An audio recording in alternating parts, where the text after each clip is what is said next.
So here's a story from over the weekend. At about 5 a.m. on Saturday morning in Manhattan, a parking garage attendant called Musa Diarra noticed a man peering into parked cars looking for things to steal. Now, that's a familiar scene in New York City. Alvin Bragg, who is the local Soros-funded DA, has decided that prosecuting car burglaries is a form of white supremacy. As a result, not surprisingly, car burglaries have risen quite a bit. Musa Diarra, the attendant, is not white, but apparently he's sick of watching other people get robbed, so he told the man to get out, leave the garage. In response, the man pulled out a handgun and fired 4 times. He hit Diarra in the head and the stomach. It was a nightmare. But somehow, Musa Diarra had the presence of mind to wrestle the gun from the man and then fire back before the man could shoot him or anyone else. By the time police arrived, both men were lying on the sidewalk bleeding. Now, what do you think happened next? In a sane, self-respecting society, Musa Diarra would have received a medal, if not a ticker tape parade. But in the city of New York, he was arrested and charged with attempted murder and illegal possession of a gun, the same gun that had been used to shoot him.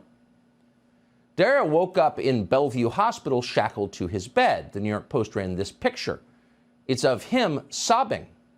"I got bullets in me and I'm chained to a hospital bed," he said, "but I didn't do anything wrong."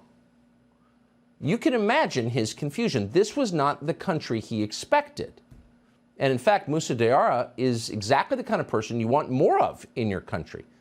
He's 57 years old and he's still working harder than most young people do.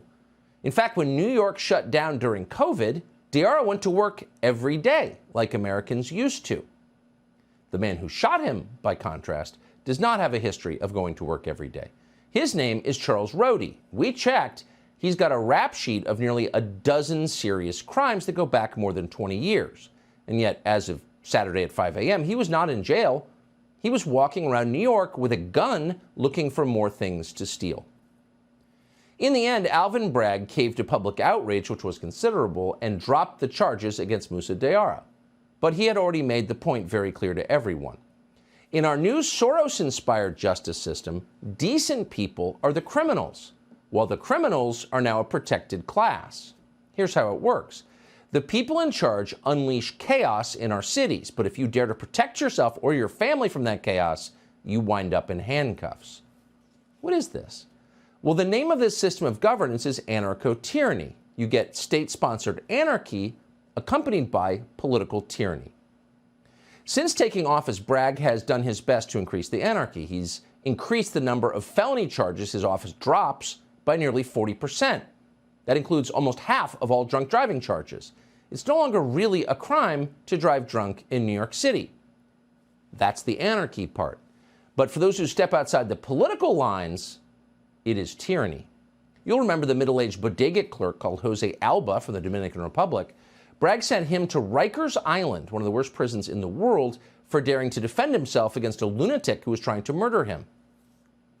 So now this very same system, the system that imprisoned Jose Alba and chained Musa Diarra to his hospital bed, this Soros-inspired and backed system, is putting Joe Biden's main political opponent in the upcoming presidential race on trial for a crime that's not actually a crime.